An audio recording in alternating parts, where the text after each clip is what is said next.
Hi, this is Jory McMahon, and I'm doing my PowerPoint video over a picture book called Painter and Ugly about two sled dogs.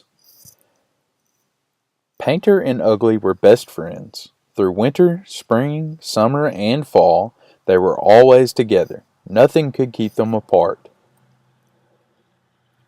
Painter and Ugly by Robert J. Blake. After every sled racing season, the boy called Jake always left his dog team to run free on an island on the Yukon River. He was good to the team and every day returned with fresh water, food, and hugs for each dog. Jake prized every one of his dogs, especially the two that were always together. He named one Painter when he knocked over a can of paint. He named the other Ugly because most of the paint spilled on him. Wherever you saw Painter, there you saw Ugly. If Painter went to fetch a stick, Ugly brought it back with him. If Ugly howled to the moon, Painter sang harmony. And when Jake built Painter's house too far away from Ugly's, the dog pushed it all the way down the hill and set it next to his best friends. Through the warm days of summer, right into fall, Painter and Ugly ran together, swam together, and even ate out of each other's dinner bowls together. And if for any reason they were apart, one dog would call out, "Yip!" The other would answer with, "Yip!" And soon the two friends were running side by side as fast as they could. But one day, Jake did not come with food, water, or hugs. Instead, there came a man with a voice like a chainsaw who herded the dogs onto a boat. Painter was happy to go on the boat because it meant that the team was going to the mainland. And going to the mainland meant that the race training was about to begin. And race training meant that Painter and Ugly, the fastest of all the local dogs, would soon be leading Jake and the team in the junior Iditarod race. "Yip!" Painter called, and Ugly ran to join him at the front of the boat.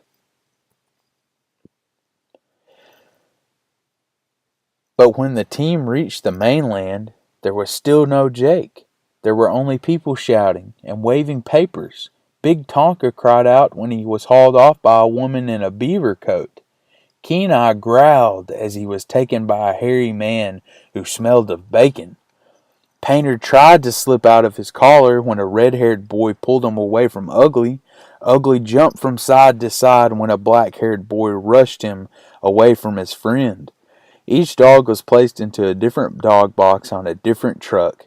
Every truck drove each dog to a different home. On his new dog lot, Painter peeked out of his doghouse at the other dogs. They all knew each other. Painter knew none of them. "Yip!" he called out to Ugly, but no answer came. Painter was surrounded by dogs, but he felt alone. On his first training run, Painter was distracted as he looked for his best friend. He yipped at every team they passed, hoping Ugly would yip back. He missed commands, took wrong turns, and even ran the team up over a snowbank when he thought he caught his friend's scent in the woods. The red-haired boy had to wade into the thigh-high snow to untangle the team. Then he took Painter's face in his hands and said, "You got to earn your place on the team." Painter did not understand the words, but he felt the tone in the boy's voice. He settled down then and easily impressed the musher. By the time they went on their third practice run, Painter had earned the lead position. Then came Junior Iditarod race day. 200 dogs on 20 teams. Every dog was barking, rolling in the snow, and leaping high in the air, all except one. Painter stood still, with his nose tasting in the air. Rushing across the frozen river and through the race grounds, the wind delivered the sounds and smells of every team, and it brought Painter one familiar scent: Ugly. 8 teams had already left when it was Painter's team's turn in the starting chute. The dogs barked and howled, screamed and cried, and then suddenly the whole team went silently. They were ready to take off. Soon the only sounds that could be heard were the jingling of the dogs' tags, jing, jing, jing, and the hiss of the sled runners on the snow. After 80 miles of racing, Painter's team arrived at the halfway checkpoint just 15 minutes behind the first place team. Here, the teams were required to stop and rest for 10 hours.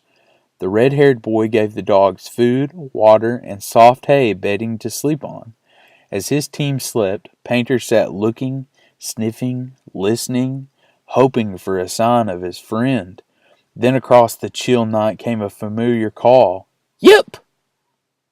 Yip!" Painter yelled back. "Quiet!" yelled a musher. The dogs went silent.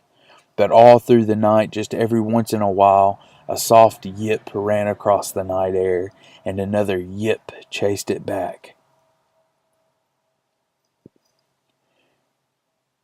At dawn, a great chorus of howls arose from a team behind a nearby snowdrift. They got louder and louder until suddenly they went silent. Painter knew this meant the first place team had hit the trail. He cocked his ears and listened to the jing, jing, jing of the team's tags. Painter leaped into the air when the team sprinted into view. Ugly was the lead dog. Ugly signaled to Painter by flicking his ears and letting out 3 quick yips. Painter answered with 3 quick yips of his own. Then Ugly and his team were gone. Up ahead, Ugly brought his team across the frozen Yentna River. When they reached the other side, his musher gave the command to turn left. Haw! But Ugly did not turn his team. Instead, he called out, "Yip! Yip! Yip!" and jumped off the trail into the low brush. When Painter reached the same turn, he called out, "Yip! Yip! Yip!" and jumped into the woods too. A mile into the woods, Painter's team came back upon the black-haired boy alone in the snow. Ugly had led his team under some low branches, forcing the musher. A mile into the woods, Painter's team came upon the black-haired boy alone in the snow. Ugly had led his team under some low branches, forcing the musher to jump from his sled. The red-haired boy ran to him as soon as he could slow his team. "Are you all right?" he called. Painter called too. "Yip! Yip! Yip!" Then he howled, "Aroo!" From below the ridge came the answer, "Yip! Yip! Yip! Aroo!" Before the boys could stop them, Painter and his team ran off. Soon the only sound that could be heard was that of a lonely raven calling in the chill air, until the wind brought the sound of something approaching from under the ridge. Jing, jing, jing.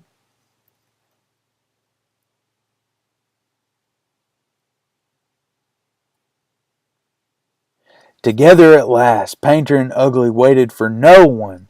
The teams ran hard to keep up with their leaders, and the boys ran hard to catch up with their sleds. Just as the dogs reached the frozen river, the 2 mushers jumped on the sled runners and called "Faster!" to their teams. Painter and Ugly knew they had to run full out to catch up to the teams that had gotten ahead of them while they were off the trail, but running full out together is what they liked the best. Once they reached the zone called No Man's Land, Painter and Ugly passed every dog in sight. Painter and Ugly crossed the finish line at exactly the same time together. Not a nose, not even one whisker stood out further in front of one dog than the other. People will talk about that race forever. What happened, how it happened, and why it happened, in the way that people do. But Painter and Ugly, they never cared about people's talk.